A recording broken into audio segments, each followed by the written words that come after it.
дар ин зарфҳои бузурги корхонаи шаробкашии шаҳри нав бештар аз 400 000 декалитр шароби талху ноби ангурӣ маҳфуз аст ки тақрибан харидор надорад. дар гузашта шаробҳои корхонаи шаробкашии шаҳри нав аслан барои содирот ба кишварҳои дигари шӯравии собиқ тавлид мешуд ва як бахши сердаромад ба шумор мерафт. аммо феълан ҳатто дар бозори дохилӣ ин шаробҳо рақобат карда наметавонанд.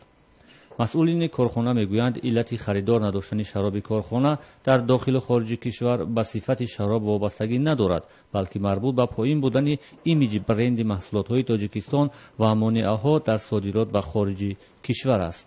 нигариҳо ки пеши хориҷагӣ омаданд оиди аз ҷумҳур баровардани маблағҳои лозимӣ ба шумо маълумот баландшавии роҳкироҳҳо пеши роҳ мегирифтанд. мо муроҷиат кардем чандин маротиба таклифҳо ҳам шуданд, лекин шароити ҳамин ки роҳ аз ҷумҳур баровардан монеаҳои худро дорад, ширкатҳо ҳам дар ин масъала монегарӣ мекунанд барои баровардан. корхонаи шаробкашии шаҳри нав ҳудуди 400 гектар тогзори ангур дорад ки каме бештар 200 гектар ангурзори он махсуси таҳияи шароб аст. вале бо иллати он ки талабот ба маҳсулоти тавлидшуда ва ё шаробҳои корхона ба маротиб поин рафтааст, масъулон бар ивази боғҳои ангури шаробӣ ангурҳои маъмулӣ кишту парвариш мекунанд. ба гуфтаи масъулони корхона, тогзори ангурҳои шаробӣ бо сабаби коҳиши даромади корхона коркарди зарурӣ намешаванд ва шираи ангурҳо аз 70% замони шӯравӣ то ба 50% поин рафтааст.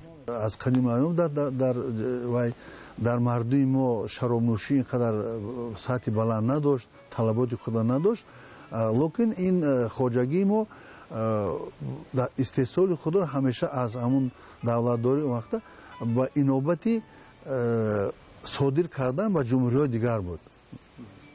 мутахассисони бахши кишоварзии ноҳияи шаҳри нав мегӯянд, ҳарчанд дар замони ба истилоҳи русӣ сухҳои закони Горбачёвӣ садҳо гектар ангурбоғҳои шаробиро бо гузоришҳои сохтакорона аз нобудсозӣ ҳифз карданд, аммо феълан мушкили равобити корхонаҳо бо хориҷ аз кишвар хоҷагиҳои ангурпарвариро водор мекунад ки аз парвариши навъҳои ангури шаробӣ ба оҳистагӣ даст бардоранд.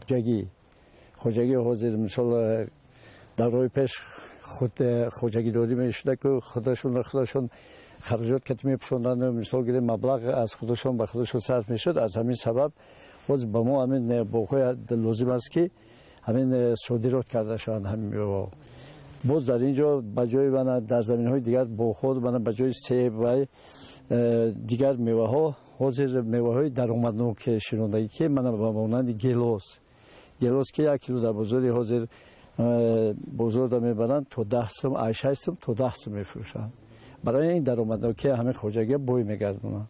феълан дар тоҷикистон 4 корхонаи тавлиди шароб фаъол аст, аммо маҳсулоти ин корхонаҳо низ дар дохил талаботи зиёд надоранд ва низ ба хориҷ аз кишвар содир карда наметавонанд. ин дар ҳолест ки дар замони шӯравӣ тақрибан дар ҳар як ноҳияи ҷумҳурӣ як корхонаи шаробкашӣ фаъолият мекард ва як бахши аслии маҳсулоти он корхонаҳо ба берун аз тоҷикистон ва ҳатто шӯравӣ содир мешуд. ва ин аст ки аз ин корхонаҳои як замон маъруфи шаробкашӣ танҳо рамзу нигораҳои сохти шӯравӣ боқӣ мондааст ва ин рамзу нишонаҳо фаъолияти пуршӯри корхонаҳои шаробкашӣ дар 2 даҳсолаи пешро собит мекунад.